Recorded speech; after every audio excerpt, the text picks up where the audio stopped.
Hi, I'm Teresa Elling of The Peaceful Home. Welcome to my channel. Today I've got a project.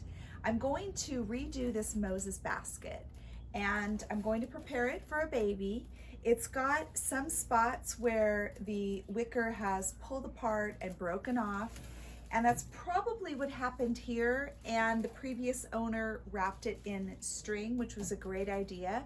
I'm going to show you a couple of techniques for wrapping this in some string or twine to reinforce it, and then I'm going to wrap the edges all the way around with some strips of fabric. And then we're going to make a cover for a pillow for the inside, and it'll be ready to go. Here I've put some twine through an upholstery needle, and I'm wrapping around about the top inch of the edge of the basket, just to shore up the broken pieces and the parts that are weak. You might be able to skip this step if you're going to be wrapping over with fabric, but because I'm going to have a baby in it, I just wanted it extra sturdy, so I'm doing the twine first. I found this old sheet in my stash of fabric, and I cut off the hemmed edge and I did a little starter clip with the scissors so that I can pull and get a straight strip with an unfinished edge. I'm going to do this until I make enough strips to go all the way around my basket. The next step is to fold the strips in half and press them with an iron. The next step is to take the fabric pieces that you've pressed, and just like a piece of yarn, you're going to put them through a wide needle. I'm going to fold it one more time and run it through. And then once you have it through, you're basically going to use it just like a needle and thread. I've already started, and I started here and left a little tag, a little piece, and I just began to wind around, putting my needle in between the wicker and wrapping the fabric around, overlapping it on itself. I'm going to show you a little close-up. I'm going to finish off with this piece, and as you can see, I've tried to do this evenly, but sometimes you go a notch lower or higher because sometimes the wicker is too tight and you can't get through the slats. So you just have to go wherever it's going to allow you to go.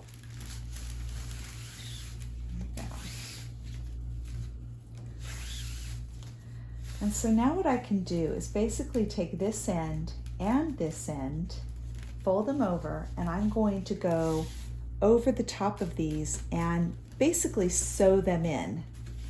And I'm going to wrap around until I cover those two ends.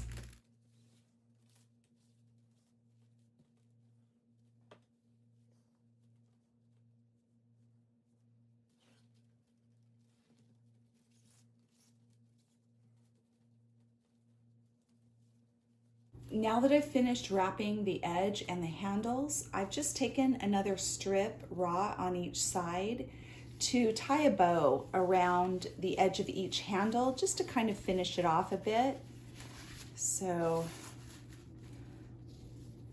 that's fairly easy and just gives it a little more of a complete look, and it allowed me also to cover the last bit of twine that was still visible.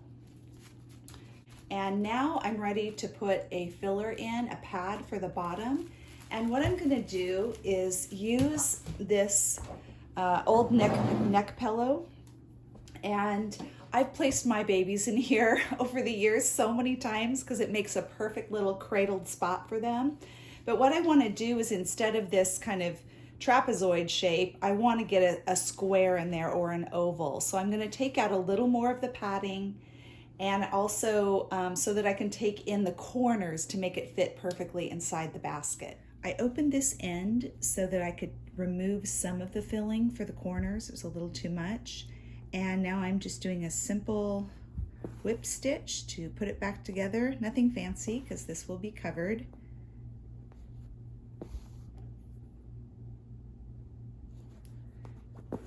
And the other thing I did was I decided to turn this into an oval, and I basically acted like I was tying a quilt. I just did my ties and it just pulled in this center a little more in the shape that I wanted. So for one side of the fabric, I just laid the pillow down and figured out what I needed my seam allowance to be and cut all the way around. I'm going to be doing an envelope style on the pillow that will go into the basket. So this is just a pillow sham I have. You can see the back, instead of having a zipper, has two overlapping panels. So I'm going to show you how I do that. I have my two halves cut out, and you can see this does not come halfway. It goes much farther, so there's room for me to make a seam allowance. This is probably actually a little bigger than I needed it. I don't usually measure for this, I just estimate, but now I'm putting this side down. So I have my right sides together. I'm actually going to flip this and just make sure it's even. There's some excess right here, so I'll just trim that so that my pieces match up. I've put my two halves crossing over each other, and if I were to fold this twice and sew my seam right there, my finished edge, and do the same here, when I have them right sides together, you can see this is where we'll have the overlap, and I will have an overlap of about this much, which is perfect. So I'm going to go ahead and press these down and then sew them up. Now with right sides together, the front piece is right side up. These side pieces will be right side down, right sides together, and I will line them up on the edges.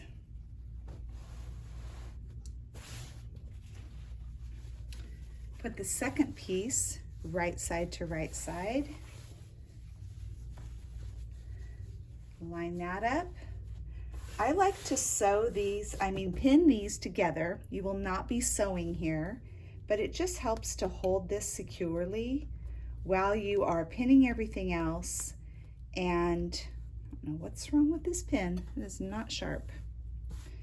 So being able to pin these together just holds it in place.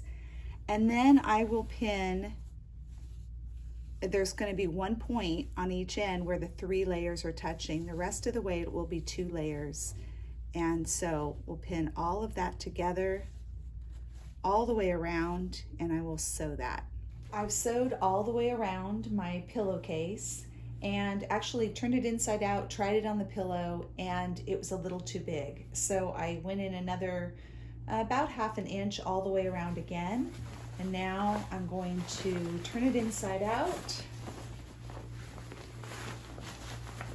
and try it again with the pillow.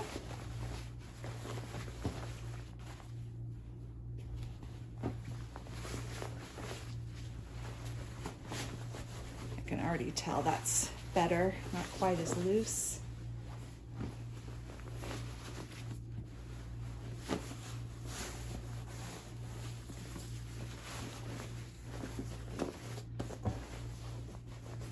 There we go.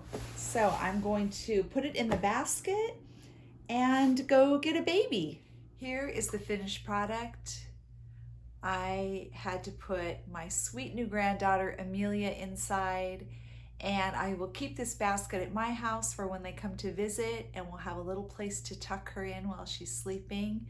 Although, to be honest, she's held so much over here, she might not use it as much as I think. But thank you so much for joining me today. If you like content of family and home, please subscribe, and I hope to see you again soon.